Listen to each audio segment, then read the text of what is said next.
My name is Caitlin Smith. I'm the Outreach and Programs Coordinator for the Ajo Center for Sustainable Agriculture. Our main speaker today is CiAnna Sekeva. I don't know if I'm pronouncing that correctly. She's a member of the Hopi tribe. She is one of the, or she is the market manager for the Hopi Farmers Market and Exchange. So she's going to be presenting on how they run their farmers market and how they work with their local farmers and growers, and kind of how they've made that work throughout the years of their development. She is also the Hopi Food and Farming Coordinator. Yeah, so we're looking forward to her presentation. She does have a partner with her to help present. I'm not quite sure who that's going to be. Yeah, so she should be joining us any minute. Like Nina said, there were some technical difficulties. We are working on a farmers market on the dawn autumn down here. And for those of you who might have experience with farmers markets or any other efforts, you probably know it's all about bringing people together, not just about consumers, but also producers. And when we're working on the Autumn Farmers Market with the Farm and Food Working Group, which is being led by Clifford Pablo of the Dawn Autumn Community College. And when we were looking at other models, how to organize farmers markets, we reached out to Hopi to present on how they are doing it, because farmers markets in tribal country, in Indian countries, are very different from non-tribal markets. So again, with that, if our speaker is ready to go, welcome to CiAnna. We're really excited to hear about the efforts of the Hopi Farmers Market and Exchange.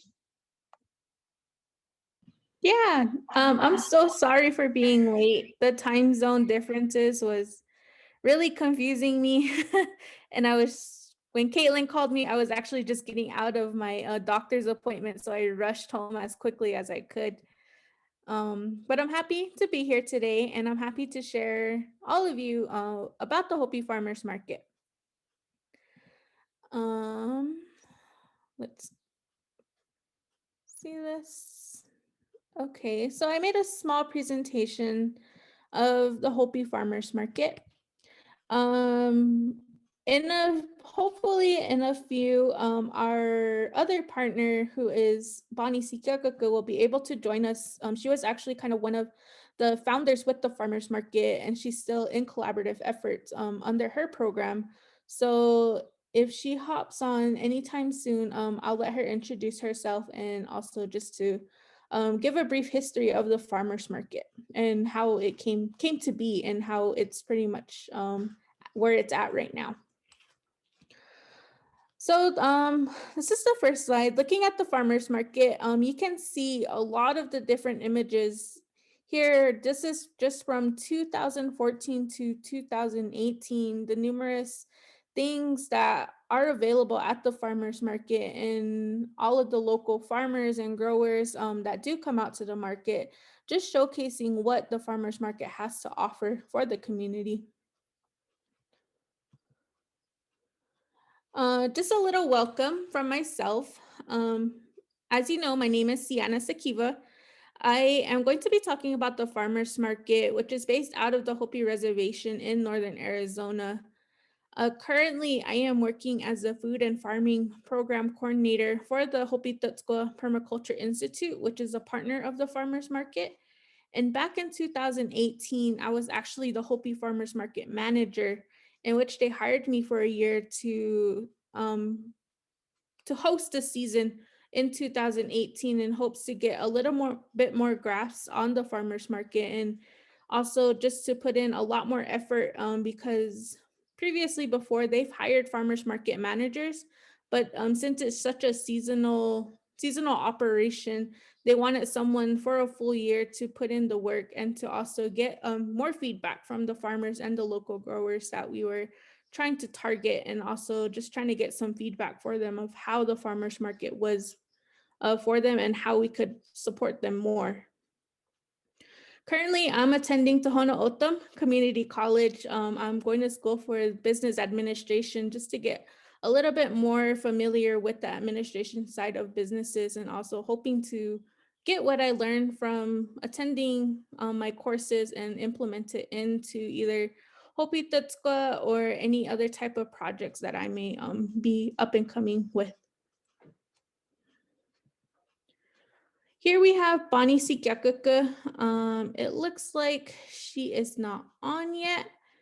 Bonnie Secakuku is actually one of the founders for the farmers market. Her and her sister Susan, they have together formed the farmers market and wanting to create a safe space for local farmers and growers.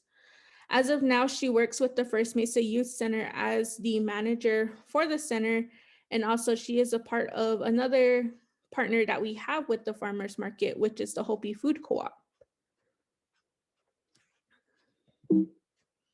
Whoops. Okay.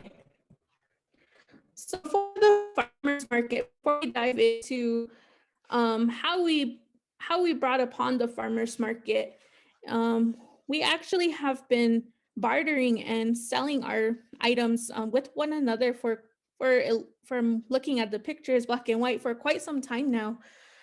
You can see here on the top picture, there's an individual selling his corn or trading his corn. These were taken, I want to say, in the 1950s. These were taken from Denise Masayaswa, who actually gave us these pictures to give a little bit more depth into how we were self-sufficient and are still self-sufficient within our own community. On the bottom, below the individual who is trading or selling their corn, you have pastries that ladies were selling or they were trading off. We like to think of them like having a bake sale. They were actually, it's looking like it was hosted from one of the villages inside the plaza. And together, us ladies, we like to bake, we like to feed our men.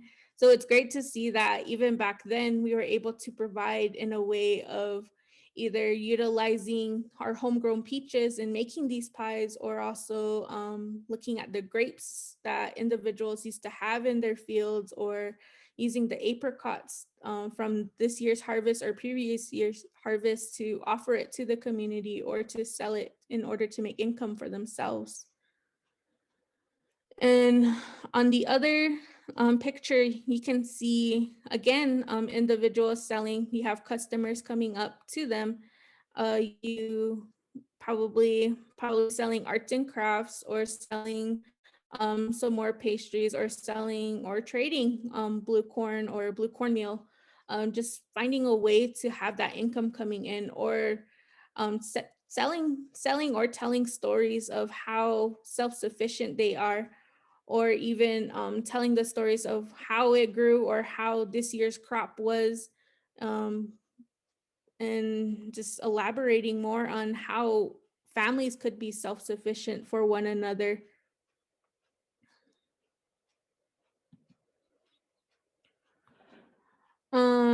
Let me see, is Susan hopped on, or Bonnie? Okay, Bonnie didn't yet. Okay, so why the idea of creating the Hopi Farmers Market and Exchange? So you can see, this is actually the first logo that came upon the farmers market, and it's the inside. You see the two little tracks that actually represents friendship in our culture. Seeing all of these hands around with the beans, with the corn, and with the squash, the three sisters, pretty much having that sense of we pretty much rely on the three sisters as our main crops that we grow, traditionally at least. And this seal actually came upon the farmers market of wanting to showcase that we are supporting the farmers and the growers of selling these or planting these seeds that we have here. The farmers market and exchange, they wanted it to create a safe space for community members or local farmers and growers to sell their produce or to talk about their growing season, their farming season, what were the good, what were the bad. And this was when we've used to have pretty good rain seasons coming in. As of now, we're pretty much in a big drought on the northern end, and it's really getting hard for a lot of farmers to grow and to farm. Just this year, it was just hot, super hot here, and we had a hard time keeping the animals away from the crops just because there's so much water in the crops that we have, that they're just coming into the fields and they're eating up all our corn, or they're eating to where there's moisture. And it's really just devastating a lot of the crops that individuals go out and they put in their time to. And we're hoping that this place is where farmers can share those stories and how to keep out those critters or the animals, or having ways of implementing a new way of farming, I guess.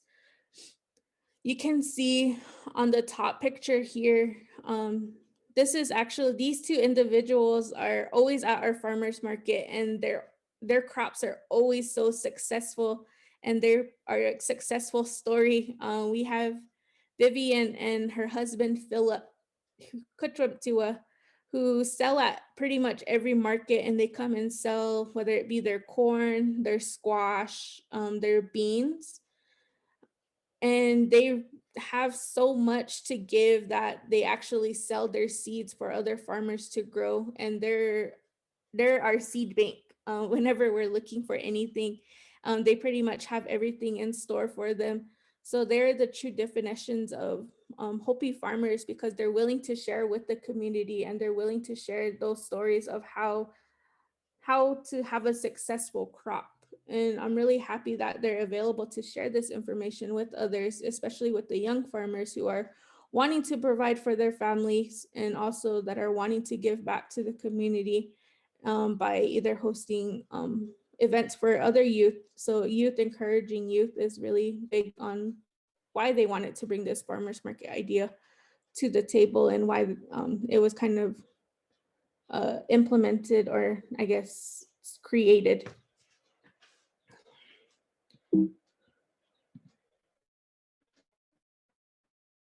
So with the farmers market, some vision and objectives that was identified before starting the market.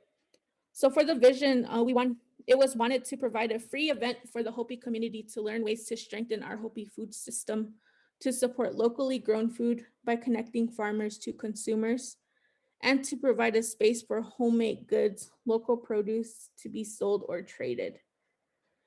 So going off of the vision, we actually let farmers and growers have booths for free, because they're providing for the community, and we wanted them, that's who we were targeting specifically, to come out to the farmers market and to sell these goods, and to pretty much strengthen the Hopi food system by knowing what was grown out here and knowing how it was grown. So rather than going to the store and buying a squash, you could come to the farmer's market and buy a local squash, and you know how it was grown, and you know who harvested, and you know how much the work was put into it. And we also do welcome homemade goods and homemade goods and arts and crafts to be sold at the market. With these, we actually do implement a small fee of $20, just because we want them to sell, but we also wanted a safe space for farmers and growers to sell as well. So this fee kind of offsets a lot of the, either it be the volunteers coming in, or offsets some of the incentives that we give to these vendors that do come and show up to the markets. Last year, with the fees that were collected, we were able to provide some t-shirts for the vendors, which was great, because you know that we're appreciating the vendors coming in. And so with this t-shirt, they were actually able to come in and showcase what we were able to provide for them. The objectives that we do have are to provide educational hands-on teaching for intergenerational learning, Another, connecting local farmers to community by creating a space where sell or trade their goods. Another, to promote health and wellness and to support and nurture our local Hopi food economy. Really quick, before I go into more of the objectives, we have Bonnie Secakuku, who is also one of our partners, here with us now. If I can, let her introduce herself. Good morning. Sorry, I'm a little late. I'm Bonnie Secakuku, and I am a manager of a youth center. And we're one of the partners that help with the Hopi Farmers Market. And we are comparable to like a Boys and Girls Club or the Y. And so we work a lot with our Hopi students and youth throughout the reservation, and incorporating a lot of what the vision and mission is of the farmers market, and our cultural ways is what we help with, sharing that with our Hopi youth. Thank you. Thank you, Bonnie, for joining. It's always good to have partners with you on these events, because they know, especially Bonnie, she knows a little bit more about the farmers market than I do, just because she's been with the farmers market for a long time. So if you have any questions on history with the farmers market, I suggest that Bonnie would be a good resource with it, just because I've only been with the farmers market since 2018, and the farmers market has been around since, I believe, 2014. Going back to the objectives, to provide educational hands-on teaching for intergenerational learning. With this, we are able to provide demonstrations, and also a lot of the community does have educational booths that do come out and actually do either demos, or they talk about a little bit more about their programs, such as like the Hopi Wellness Center. They come out and teach about the wellness and the importance of nutritional food. The special diabetes program comes out and talks about diabetes on Hopi, and how the farmers market is possibly making an impact on diabetes with supporting these local home good foods. We also have our partners who do come out and do educational booths, talking about how their programs are beneficial to the farmers market and how their programs actually are beneficial to the community. So anything educational, we do want to bring into the farmers market, just to showcase that we are a community supported event. We have the connecting local farmers to community by creating a space for them to sell or trade their goods. Again, we encourage a lot of the farmers or the growers to come out and sell. With this, we actually have a 100-mile radius of farmers that can come out to the farmers market.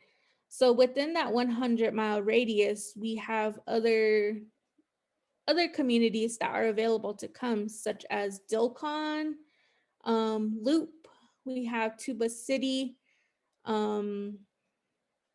any surrounding pretty much Navajo community within that 100-mile radius is welcome to come to the farmers market, or anyone else who within that 100-mile radius can come and sell at the market. All we ask is for them is to not provide any plastic bags or any type of prepackaged items. We want them to sell what they grew.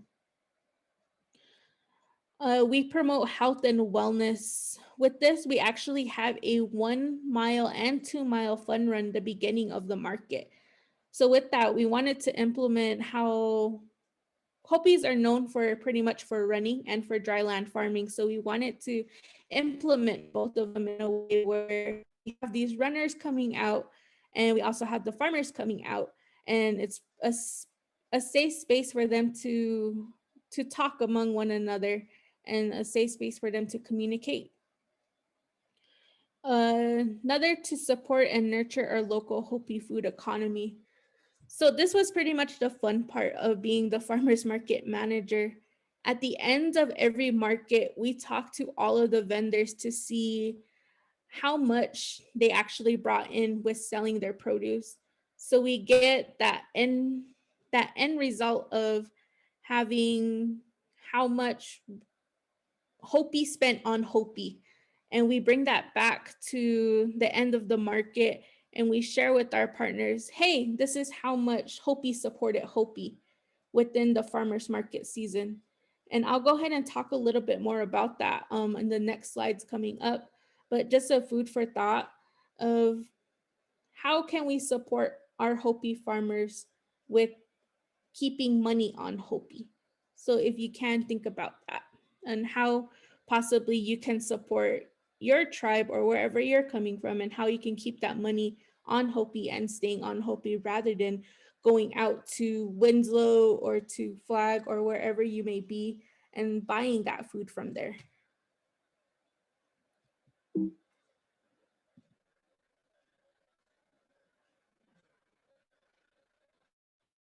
With the farmer market, we actually have a ton of partners that we have that support the farmers market and do want the farmers market to succeed. So we have collaborative efforts between all 6 of these partners here. Together, all the partners come together to put on the markets for the season. Each partner supports the mission of the market as it may relate to their program. So going on, these are our partners. We have the University of Arizona, the Cooperative Extension, the Hopi Tribe Extension. This is actually Susan Secakuku, who is Bonnie's sister. And she is actually the tribal extension agent. And she is a huge supporter of the farmers market, probably one of the founders for the farmers market as well. And she knows the ins and out of the market. And I'm so happy that she has been with the market since 2014 and she is a huge backbone of the market as well. We have Hopi Tutsko Permaculture Institute, which is pretty much what I represent being in my position that I am. And also I'm they are a huge pretty much push for the farmers market as well as one of the kind of the leads of the farmers market.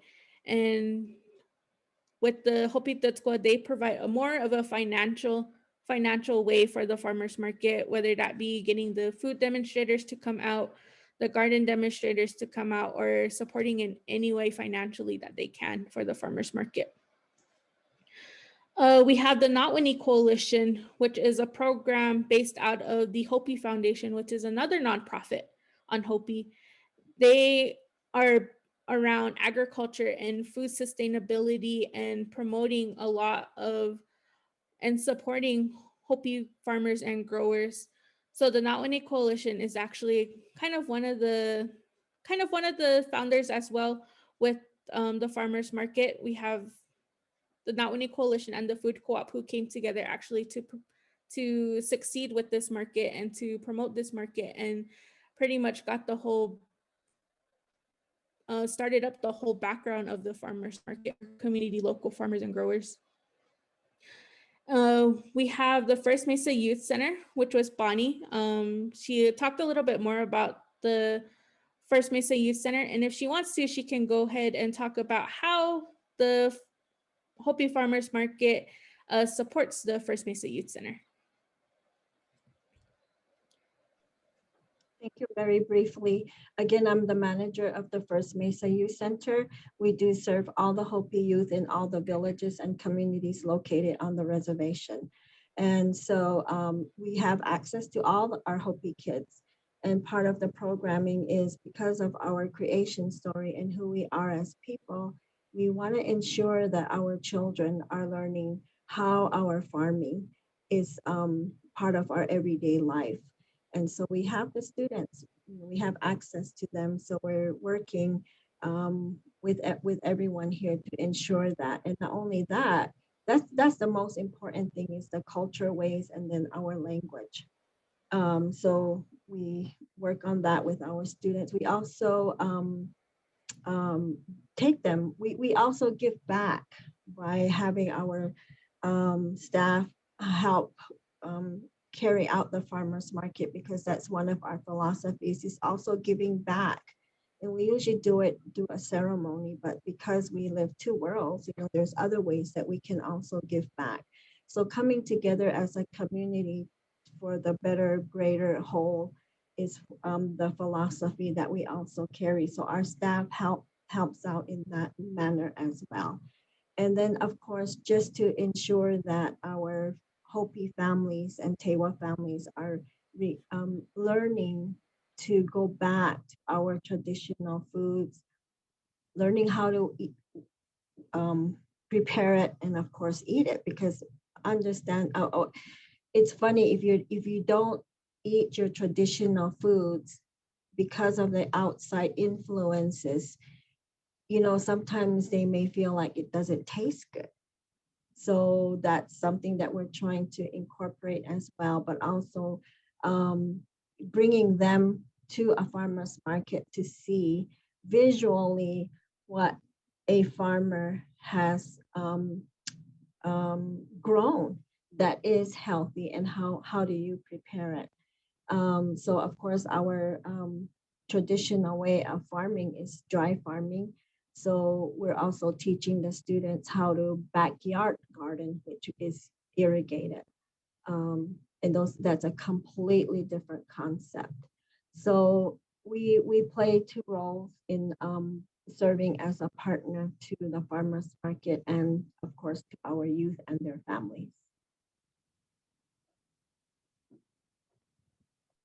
Awesome. Thank you, Bonnie. We can actually just jump down into the Hopi Food Co-op too, if you want to give a little bit more insight of how the collaborative efforts with the food co-op and how the farmers market came to be as where it is now. Okay, so the Hopi Food Co-op was started by a group of Hopi Tewa members that felt that we were not that we wanted to continue to share our food that was grown traditionally, and to provide a venue for us to learn the other ways of gardening. Many of us that came together way back when, we all were either just learning, or we were very concerned about the health and wellness of the entire whole of a person that is Hopi and Tewa. It's more of a circular, and there were certain segments that were not being addressed. And this is a known fact, diabetes is very prevalent among us. So how can we prevent that? How can we help our families to eat more healthier, which is a real simple one that we wanted to do. We also wanted to expose our Hopi tribal members to new veggies and ways to prepare it that was more healthier. And so by coming together as a grassroots group of people was how we came up with the farmers market. But of course, that's not a new method, because people off the reservation, have a lot of farmers markets. But we just had to learn how to do that, because in our world, we did not use money a lot. Traditionally, even with our corn and stuff, we never really sold it. So we had to come to some place where we all felt comfortable that, okay, today's world, we have to use money to maybe purchase an item, even if it is our traditional food. So there was a lot of discussion among the group to decide how we were going to carry it out. But it was the Hopi Food Co-op members that started that discussion. The food co-op is a group, grassroots. We do pay a membership into the co-op to help with whatever it is that we need for the co-op. But it's still a grassroots level at that level. And we've implemented now some training, mainly in the backyard gardening.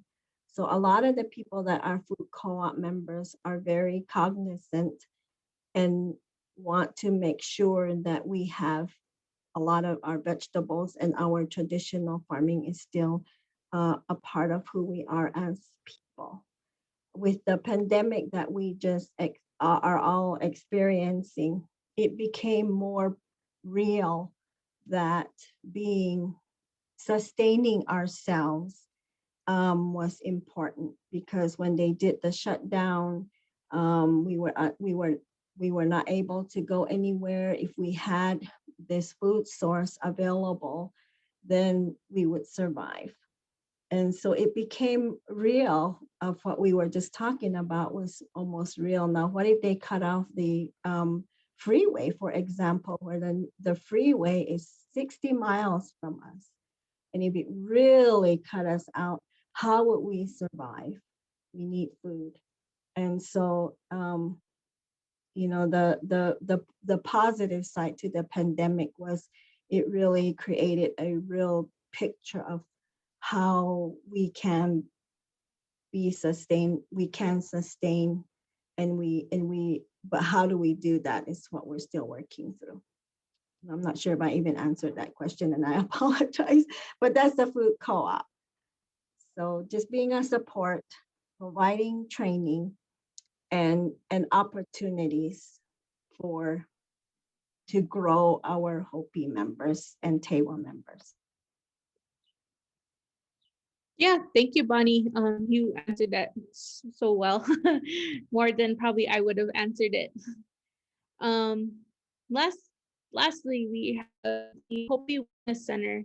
The Hopi Wellness Center is actually a new, kind of a new partner that did come and wanted to be a part of the farmers market.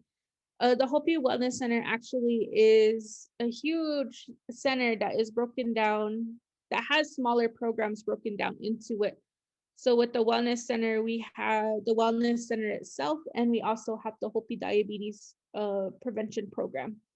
Together, both of these programs are coming to the market to provide more of a demonstration of how the food that we prepare and how important it is in our diet. And they're actually giving demonstrations of the food that are grown out here, or demonstrations of lately with the pandemic, we've had all of these food boxes that have been coming in and out of the community. And there's like Bonnie said, introducing the community to these new fruits or these new vegetables that they don't even know how to cook, or they're scared to cook, or they're scared to taste it. So the Wellness Center is actually coming out to possibly get a food box, and they're going to do a food demonstration of how they can cook this food, whether that be spaghetti squash coming in, or kale, or Swiss chard. A lot of these community members don't know how to work with these foods. So the Wellness Center came in and wants to provide kind of like recipes for the community. Also with the Wellness Center staff, they are hosting our fun runs just because they are more on the active side, and they're willing to host these runs just because I guess they have runners on their team that are more than welcome to, and they're welcome to go out 2 miles and encourage those runners, and then come back another 2 miles and encourage them at the finish line.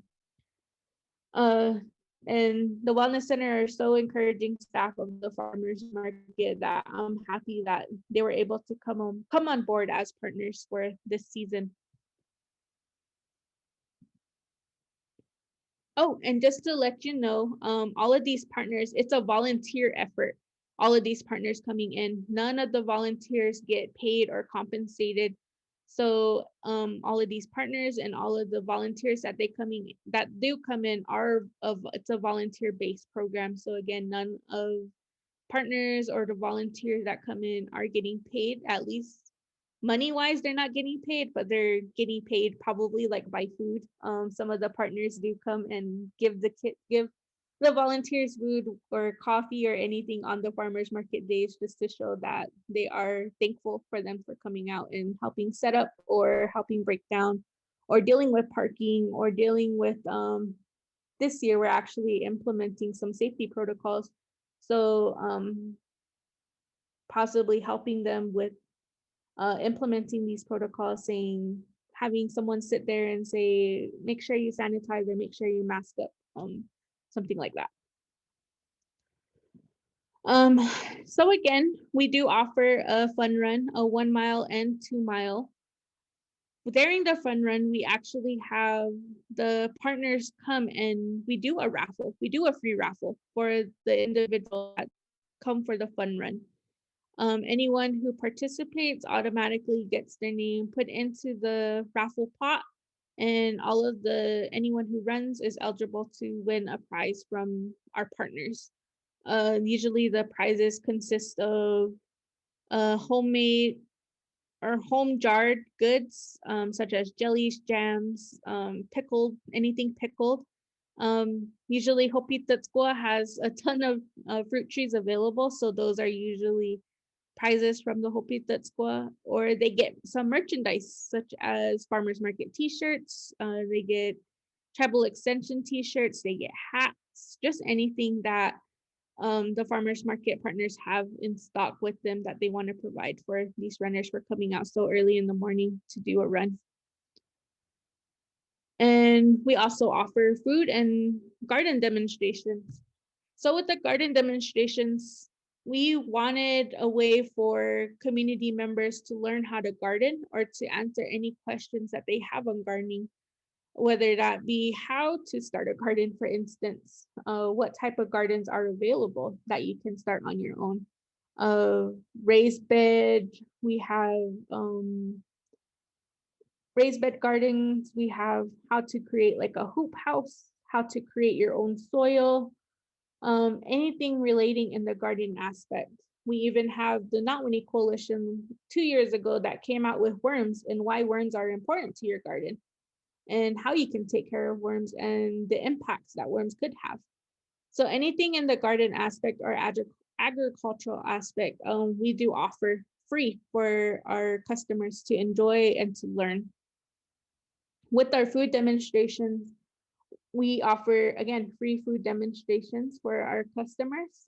In the picture here, you see Tiffany Bonnet-Tiwa, who was working with the Not Winnie Coalition at the time, giving a traditional food demonstration of making katuki, which is pretty much just, what you call it,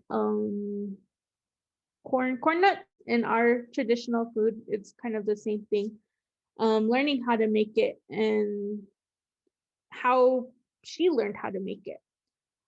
We have other food demonstrations, such as bringing in the three sisters, how to make a dish from it. Again, like the wellness center, they come in and do the food demonstrations as well with how to create these meals from a food box. So food demonstrations could vary from learning traditional to learning white man's meal of how to use these foods.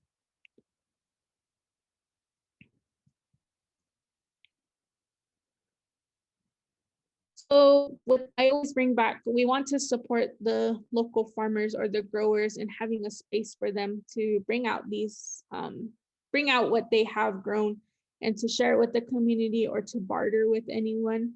You can see in the bed in the picture above, you have a whole truck bed full of squash, and usually when the men grow, they not only give it to their wives or their sisters or whomever they're growing for that season, but they tend to give it out to community members. I know for sure that my nephews, they always bring us whatever they grew in their field that year or their garden that year, and we always give them, we don't pay them in cash or anything, but instead we pay them in food, kind of feeding them for taking the time to take care of us and also taking care of their garden as they relate to the fields and the corn or anything that they're growing to being their children. So making sure that they're fed as well.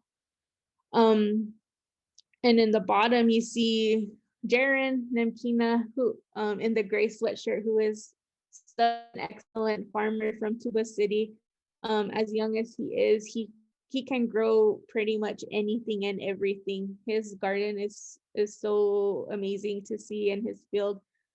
He is an exceptional young farmer who is willing to teach other farmers more of how to be a farmer, and he shares pretty much his little secrets that he has, and he's more than willing to bring other youth in his field and to teach them.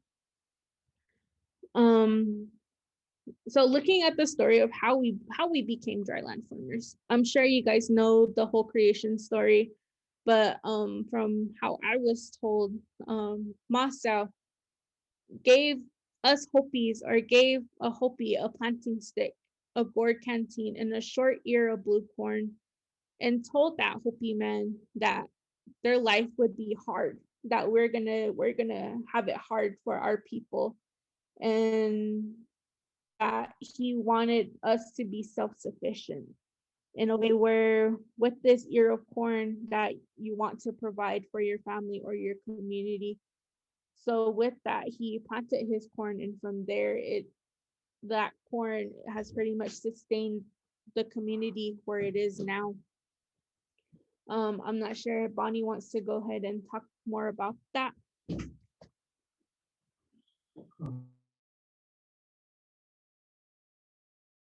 I'm sorry, I don't know how much time we have. Do you have more? Hi, Miss Bonnie, this is Nina. So we started a little bit late, so usually we take about an hour for this time for these presentations, but if you want to go a little bit over, you can. So you can still go for 10, 20 minutes, not a problem. Okay, all right, thank you. Thank you. Yeah, I just wanted to maybe add to CiAnna's comment that that's the foundation of who we are as a people. So that kind of sets the traditional aspect of who we are as farmers. And then from there, we built off of the story that she just told. So in a nutshell, she did a very good job of explaining more of the creation story and how that fits. Go ahead. Oh, okay. Just wanted to see if you wanted to add anything in. So we can go ahead and go on to the next slide. With this slide, who else does the market support? So the market supports pretty much everyone. Again, going off, we do have individuals coming in to sell homemade goods, arts and crafts, and we also welcome educational booths. So you can see here in our pictures, if you haven't heard of Big Sky Soaps, she's really big now, Jennifer Himmel with Big Sky Soaps. She actually sold at our farmers market and provided soaps for the farmers market. And now she is on the news and doing Good Morning Arizona and talking more about her business.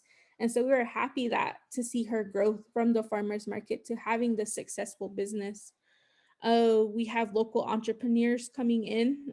You can see on the bottom, someone selling their crafts, whether that be sewing. In the middle picture, you see an individual holding his squash and also holding a canned jar item that he bought. And in the corner, you see individuals face painting. We have artists coming in and doing face painting with the kids. So it's a really community effort, and we wanted to support anyone and everyone. So how does the market support and the community? It encourages youth to come out. So you can see on the bottom, we have individuals that do sell their homemade push plows, the welders. They make some for the kids and they make some for adults. So encouraging youth to be out there in the fields with their family or the men in their family. In the middle picture, knowing where your roots or knowing where your food comes from. You have Lillian Hill, who is the executive director of Hopi Farmers holding some carrots that are homegrown. So knowing where your food comes from and knowing the farmer that grew it, so you have that personal relationship there, and that story of how you grew it, and you can share that with your customers. And in the bottom picture, knowing the history of the seeds that are being planted or being sold. You can tell them, this is from my harvest from 2015, and you can tell them the whole story of how long you've been saving it, or you can tell them the story about the seed and how well that crop was for that year. And you can put that into your field and hopefully get a good crop from it.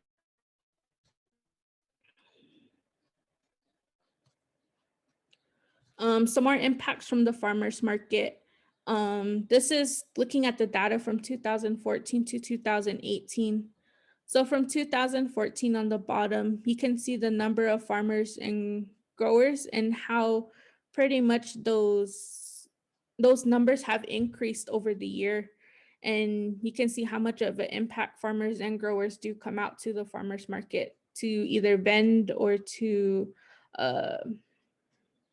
vend, mainly to vend at the farmers market. You see the education and community, those are the educational booths. You can see educational booths coming in and out from the farmers market. And our homemade food and arts and crafts are usually the highest selling booths at the farmers market, just because you know that everyone's coming, you're going to have customers at the farmers market, so you know that they're probably looking for lunch, or they're looking for breakfast or something to snack on while attending the farmers market, or you even have the vendors coming out and buying some of their food. The demonstrations was actually just implemented, I believe, between 2015 and 16. So you see that small little increase of the demos. The demo numbers do include the food demos and the garden demos. And at the farmers market, we actually take a tally of how many customers are coming into the farmers market. So in 2014, you see 650 customers that came through the farmers market. That's including the visitors and including community members. 2015, you see 707 customers coming in. In 2016, I couldn't find the number of how many customers did come through the market.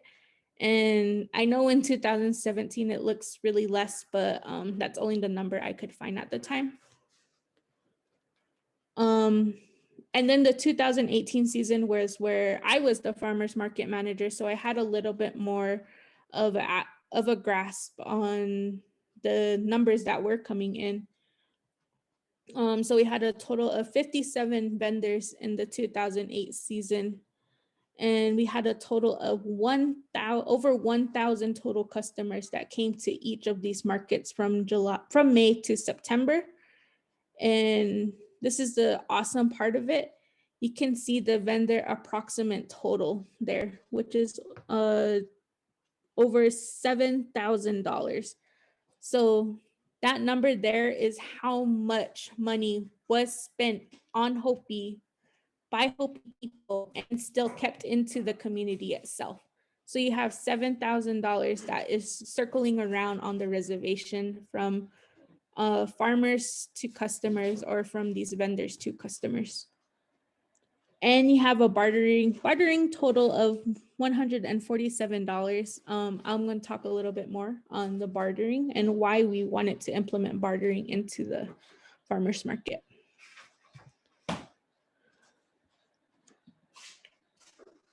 So why bartering? Bartering was brought into the farmers market probably in 2015. We like to, we're the community that likes to barter. So if anyone has, let's do this for example. I always like to use my brother-in-law for an example. My brother-in-law is a hunter, so he hunts elk, deer, pretty much any animal you could think of. And we had a freezer full of just deer meat was available, and he needed seeds for this season. So what he did was he bartered at the farmer's market some deer meat for some blue corn seeds that we needed for the year. So with that, he traded what he needed to trade. He got a good deal for it. And bartering is a way for, because Hopis usually don't sell their stuff.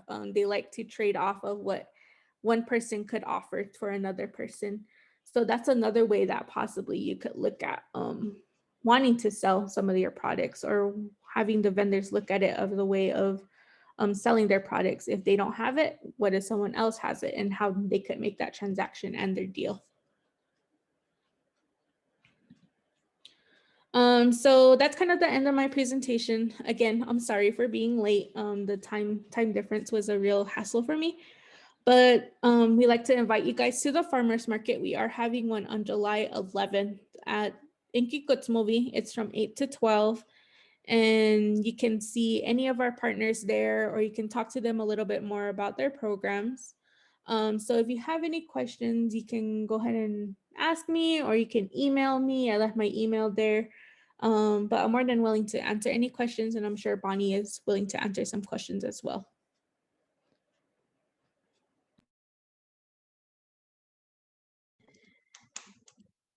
CiAnna, this is Nina again. Thank you so much. And Ms. Bonnie, thank you both very much. I have a couple of questions, but I'm also, I want to open it up first to the people participating. This was really informative in many, many ways. And I just wanted to say I'm glad that Sterling Johnson, our farmer, was able to join us. We're expecting some rains down here over the next few days. So all of the farmers are out there trying to plant whatever they haven't done yet. So a few of the people were not able to join us, but I just wanted to open it up to anybody. If you have a question right now, otherwise I have a couple as well.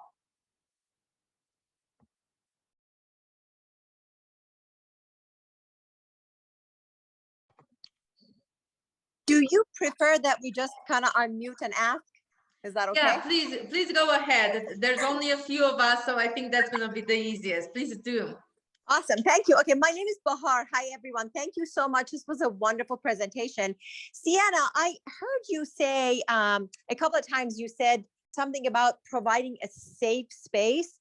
And I was just curious, what can you talk more about what is not perceived safe, or why this need for, having that safe space, so to speak? Yeah, by safe space, meaning like a comfortable space where all of these farmers can come together. Because I know that a lot of individuals do sell like on the side of the road, or they sell at possibly like outside the store their goods. But this is, for this place specifically, is a place where they don't have to worry about anyone saying anything to them about what they're doing and how it's being grown, or anyone questioning anything. So for the safe space, meaning that they're a place to be comfortable. I gotcha. Okay. And then for the outs, like for, let's say, you had something about the number of visitors. Do you mean visitors just about anyone who comes and they can also purchase, or are you specifically talking about, the Hopi people who are not, say, in that specific area and they're visiting you guys? By visitors, meaning just anyone outside the Hopi Tewa community. Yeah. Okay.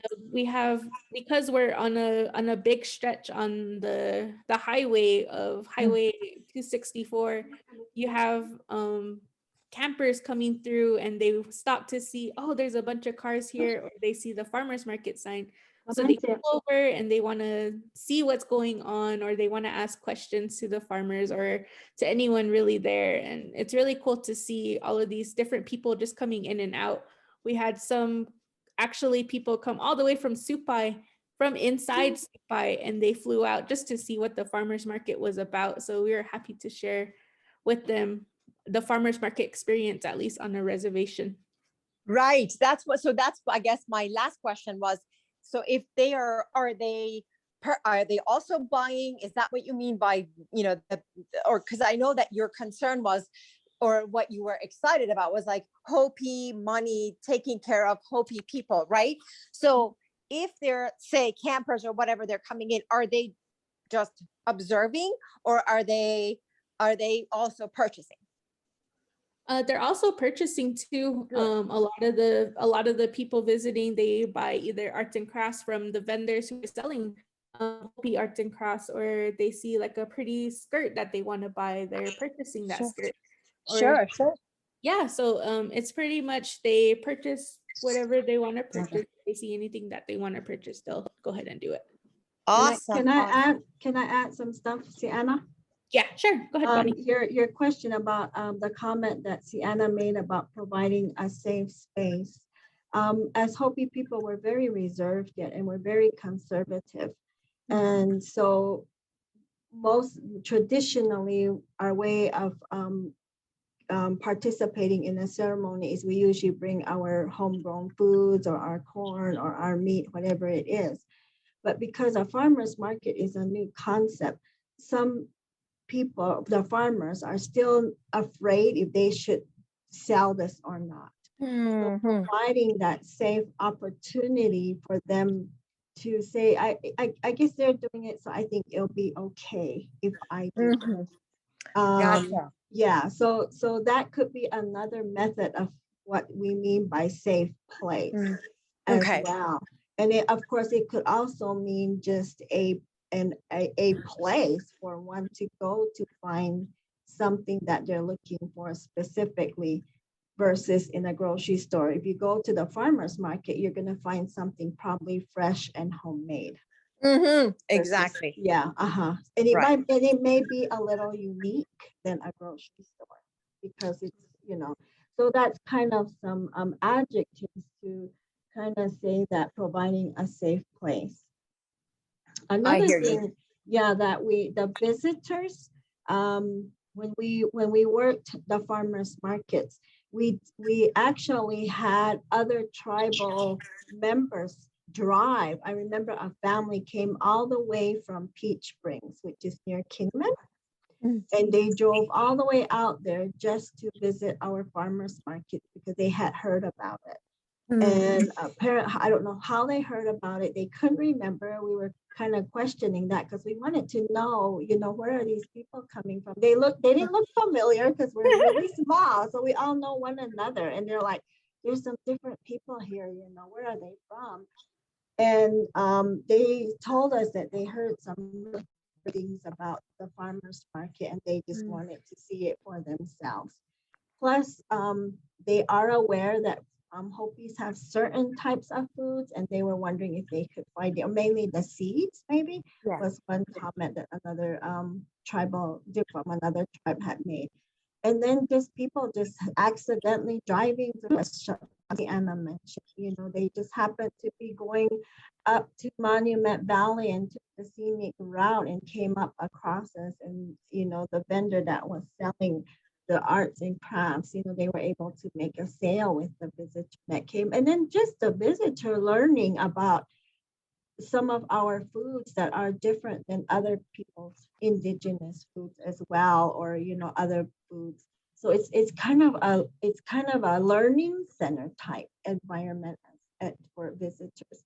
We did have visitors that drove down from like Utah, Colorado, and New Mexico just to visit the market.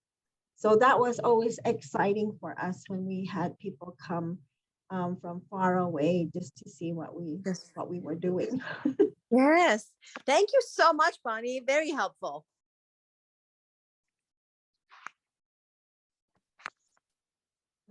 Very helpful indeed. I have a couple of questions.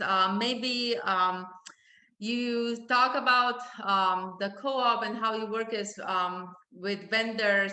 Do you have like regular meetings? How do you make the decisions? Because like, how do you decide where you have a market, when you have it, who does what? Do you have regular meetings, or you just call everybody together? How do you make it happen, I guess? Yeah, so with the market, we usually like to, so I'll start off with the beginning. We usually have what we call a farmers market retreat, or we have a roundtable discussion. With this, we get more familiar with the farmers and answer questions that they want answered. And we get their suggestions, especially from the vendors that do come. We like to listen to who we're serving. So with that, we get everything that we need to get in order, and then we come back to the season and start the planning season. So with that, we usually host these two events at the end of the market, so it's still fresh in everyone's mind. So we host it usually like around October, November, and then we start doing this pre-planning in at the latest February, because we want to get our location secured and also our date secured. So we host meetings once a month, um, at least for the first few months, just to get things started. And then after that, this year we implemented twice a month, every Thursdays. We already know for a fact that farmers markets, it already was a clear decision that farmers markets were going to be the first Sundays of the month. We got that into plan even before I was the farmers market manager. That was already set in stone. If there was any type of holidays that fall on the first Sunday of the month, just like example for this month was 4th of July is the first month. We know that a lot of community members are possibly going off res for the holiday, so there's not going to be that many vendors probably, or there's not going to be that many customers coming through. So we always like to at least get everyone's ideas, and if it's okay, we'll push it back one more week to the following week, where we know that we'll possibly get some vendors or some customers coming around the market. As for creating that collaborative effort, we actually have a MOU set in place, a memorandum of understanding between all of the partners. So we get together with all of the partners and we ask the partners, what are you to bring to the market, or what ways can you support the market? And we write down everything in this MOU, and this year I presented it back to the partners and I said, is this okay with your group and what you can bring to the farmers market? And if they want to add stuff, they can add stuff in, or if it's too much for them, they can let me know and take it out. And once that's established, we go ahead and we sign it. And then with that, we go forward with the farmers market with planning logistically wise. So together we'll come and look at places for the farmers market. Since it is COVID, we wanted an open space for the farmers market where we're not in an enclosed space such as a building. So we usually host these farmers markets outside anyways, but we want it to be available for community members to just go in an easy place for them to know, a familiar space. So we have actually a central location, which is the Secakuku store, which is actually Bonnie and Susan's family land that they have. So they usually let us host the farmers market there, and it's so central that you have I think it's Highway 87 or Route 87 and 264. So it's just at a good corner where you get people coming in from town or you get people going on the highway. And it's such a big open space that we can have a lot of vendors there. And we also have Susan, who works at a school, and this school is actually really huge and they have a really big space. And because she works over in those offices, she's able to secure a location there for us to vend and for us to host this farmers market. So we pretty much just have, within our partners, at least we have a good secure locations for these farmers markets. Oh, I love how this works. I have many more questions. I guess I wanted to make sure if anybody else has a question.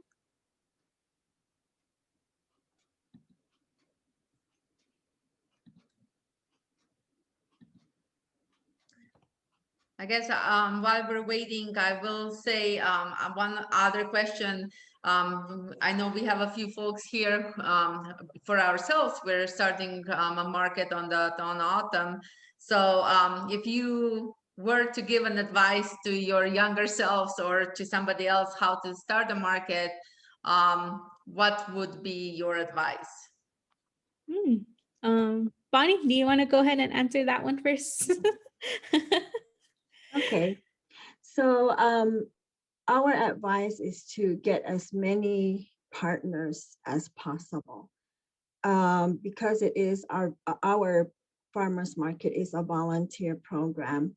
It makes it so much more easier and fun when you get as many people involved. And when you get the like minds together, that makes it more unique because you're all on this same path. And that's what sets you aside from all the other, even the other farmers markets.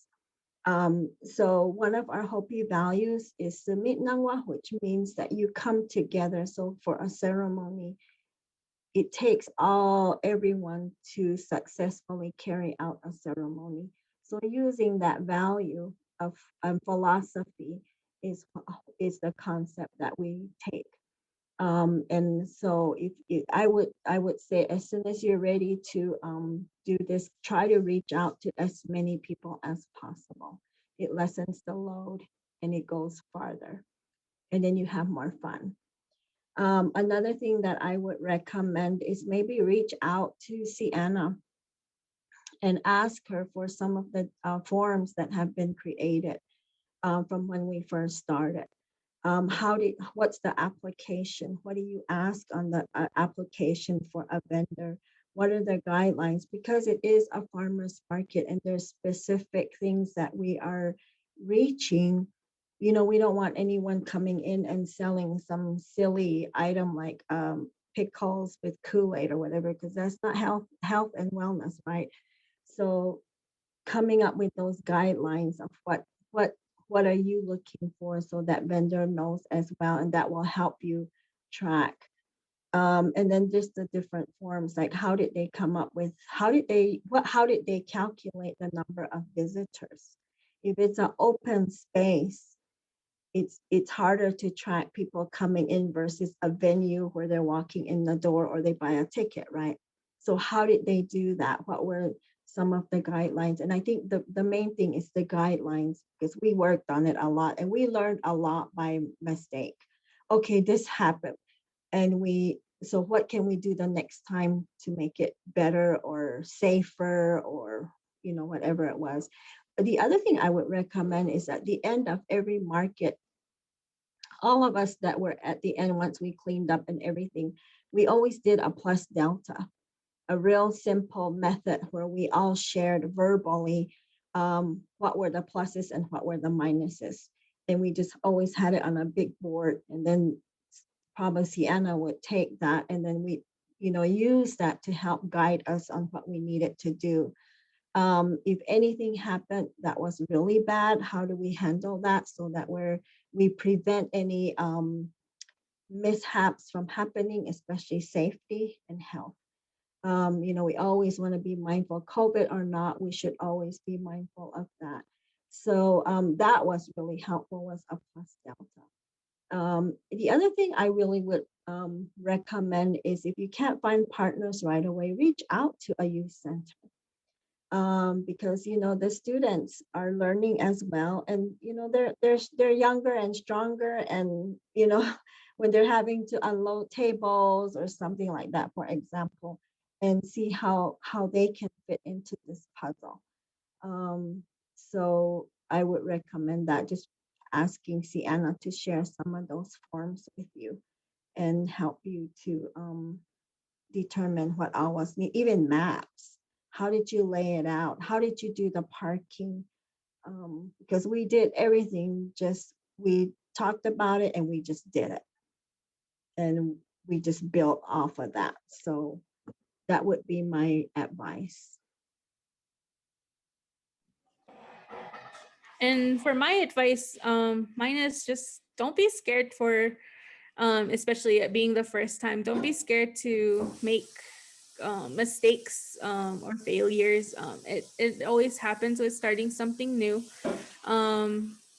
Reach out to farmers and growers that you have or that you know of that are willing to support this vision that you guys are wanting to do. It's always good to have those specific farmers or growers supporting what you're doing, and someone who you could always reach out to being a consistent vendor, or to being someone who's willing to do a demonstration for you guys, or someone who's well known in the community that can bring in and encourage other people to come in and to be vendors possibly. And another thing is just don't be afraid to talk to any farmers or growers. What I've learned being in the position that I was, I had no experience with any farmers or growers. I didn't know anyone. So having that communication style, I guess, is really great too. A lot of the farmers and growers out here, at least, don't use technology, don't have cell phones, or don't really have Facebook or any social media thing. So they like to talk face to face. They're really old school and like to see who they're talking to. So I guess having that personal relationship with them, or that personal interaction, is always great too.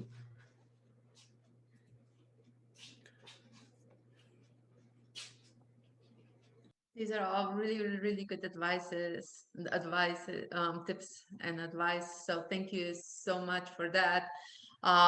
We are kind of really getting to the end of this allotted time, and I just wanted to see if anybody else on the call has any questions.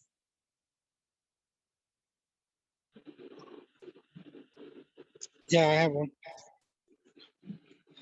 Yeah, so I'm Sterling Johnson, the farm manager for Sustainable Agriculture. So, and a mentor for our apprenticeship programs that we are running. For me, I'm sorry, we were just getting ready. We were actually at our dryland field, getting ready for the rain. If there's any, if there was going to be any rain this afternoon, that we wanted our fields to be ready. So, sorry we missed the beginning of your presentation, but maybe you said this in the beginning, but how much of the Hopi language is in the farmers market? Or do you promote the language or any cultural practices within the farmers market? Or do you guys, or you guys don't, or yeah, what are your cultural, what part of the culture of the Hopi farmers do you have in the Hopi farmers market? Yeah, so there isn't really any like language that we have like set up for the farmers market, but just being at the farmers market, a lot of the people that are there, they do talk Hopi to one another, or they talk Tewa to one another. So it's always great to hear that. If it's like, we sometimes have we have a kids corner actually too. I forgot to mention that we have a kids corner. So in the kids corner, we actually kind of partnered with the Hopi Public Library, and they were able to bring out like stories in Hopi for the kids to learn, or they bring like the coloring books and they color while they learn about this story. So with that youth aspect, we're able to possibly bring in that language barrier of teaching the kids Hopi while they're still at this adolescent age. There is also, if individuals that, if they're older, some of them just speak Hopi. So we have our older partners, our partners that do speak Hopi, talk to them and communicate with them. In the cultural aspect, some of the farmers like to label their seeds in Hopi. So it's easier for those coming in that they know what they're selling. And it's easier for them just to pick up and say, um, I'll buy so and so if you have this. Because some of our seeds, it's easier to say in Hopi rather than in English, rather than say, do you have any blue beans? Do you have any purple beans? They'll say it in Hopi so they'll understand it more. I'm not sure if Bonnie wants to talk more about this as well, put in her insights on it. So so when I go back to the guidelines, for example, we don't request of that, but that's probably something that we probably should. So thank you for that question. That's a really, really, really great question. And but as the only thing I can say is do the kids corner where we do provide feedback or a little activity for the students is where we can probably implement and incorporate the language and culture into our market.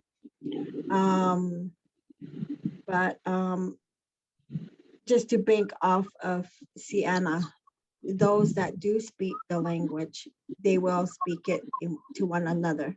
And so you can hear it well when people are just visiting or they haven't seen each other for a while. So that's always great to hear.